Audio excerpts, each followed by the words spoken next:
Hello from Johnson City, Tennessee. I'm Mark Bryant, and this is our preview series for Big South Basketball 25-26. Very happy to have with me now the head coach of Gardner-Webb's men's team, Jeremy Luther. Coach, thank you for being here. Appreciate it.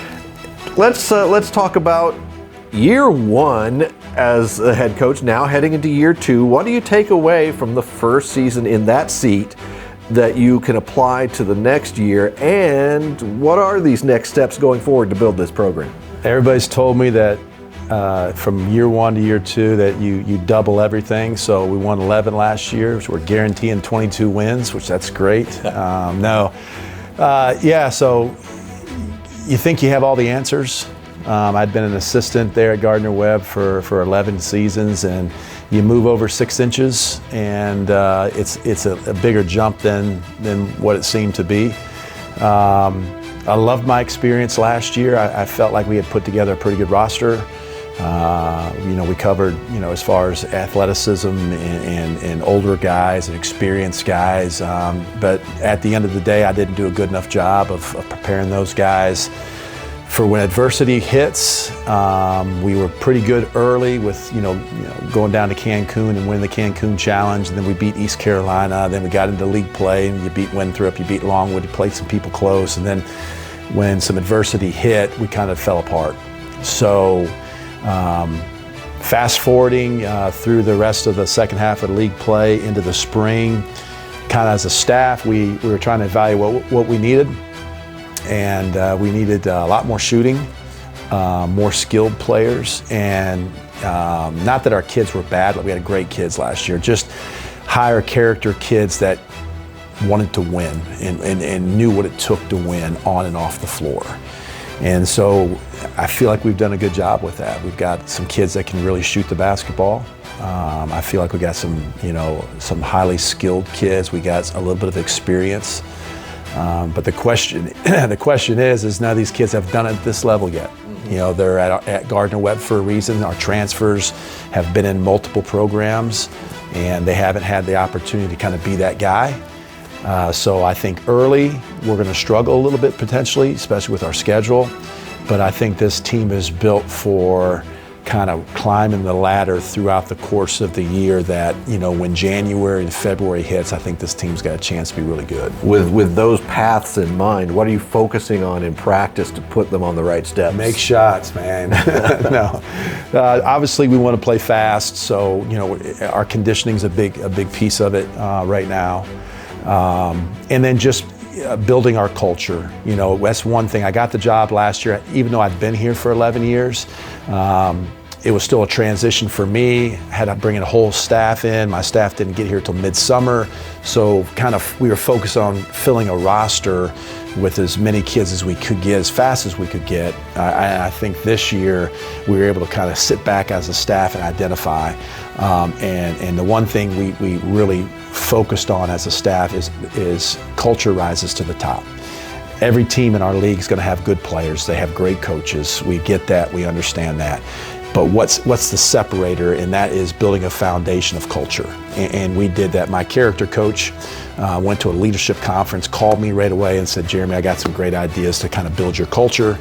And we did those steps this summer through a variety of different things that we did off the floor. We really focused off the floor more so than on the floor. At the end of the day, all these guys, they want to be good players. That's why they're Division I. That's the easy part, getting them bought into the basketball. The hard part is, hey, we got to have chemistry. You got 11 new kids out of 13.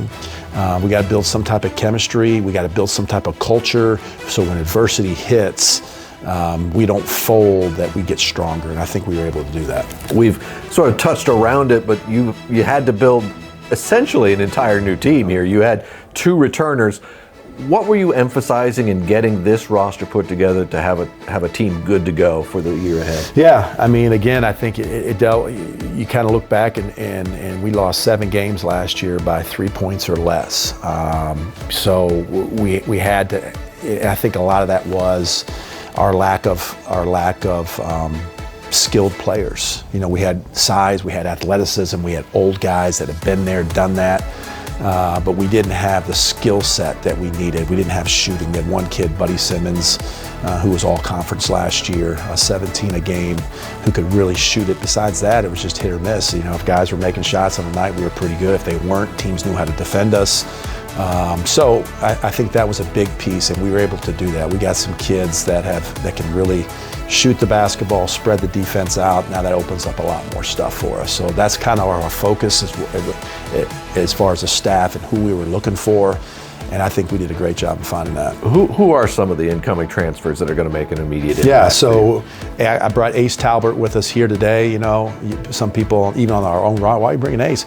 Well, Ace has done it at this level. He was at St. Francis, PA. They went to the NCAA tournament last year.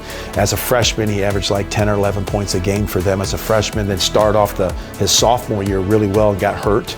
So he's actually put numbers up. So he's going to be a kid that's going to really, open some eyes this year. DJ Jefferson, he started at Tennessee, then he went to Longwood, didn't work at either place. He had a great summer. Curtis Williams was at Northwest Florida State, one of the best junior colleges in the country. He's 6'7", 6'8", and he plays the 2-3-4 position. He got hurt in his junior college season, so a lot of teams didn't get to see him, but my assistant was an assistant down there, so we were able to get him. So he's a big piece to the puzzle. So, and then we got our returners. You got Colin Hawkins, who got hurt last year and missed the last 7 games of the year as a freshman. He had a good summer and fall. Jacob Hudson, again, came on strong for our team last year. Started playing about 14 or 15 minutes a game. So he's got a chance to be really good. Spence Sims came from Alabama. They were in the Elite 8 last year. Obviously, he redshirted for them, but he's seen it done at a high level. He can really shoot the basketball. So Navon Peterson, Jacob Hogarth. Navon came from Division II. He's a jack of all trades. Jacob Hogarth, he's 6'9". He played at Iona last year. Again, he was just a freshman, but made some steps, and we had some contacts. We were able to get him. So I love our roster. I know with seeing the preseason media polls coming out, a lot of other people don't like our roster.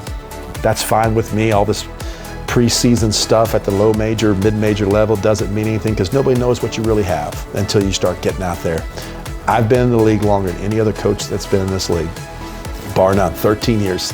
I'm the elder statesman of the league, and I've seen the Pat Kelsey teams, the Tim Kraft teams, the Mark Prost. I've seen the really good Asheville teams. This roster that I've put together, our staff has put together, has a chance to be as good as any team that's been coming before. So I'm excited. We know what the conference lineup looks like in terms of the games you have ahead of you. What does the non-conference schedule look like for Gardner-Webb? Big. At our level, again, the thing is, our university needs, some of these Power 4 games to help to fund some areas of our athletic department in school. So we're playing 6 money games. We were able to bring in, quite a good amount of money for the university. So we start off at Minnesota. On November 3rd, and we leave them, we come back and we play Clemson.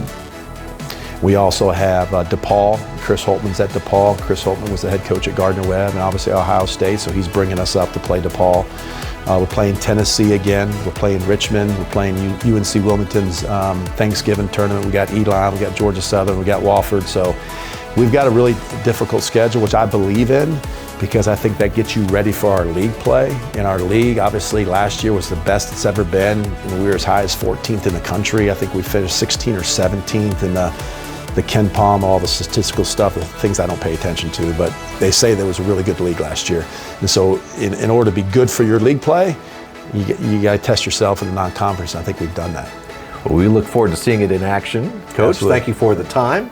And we thank you for watching our preview series for Big South Basketball 25-26.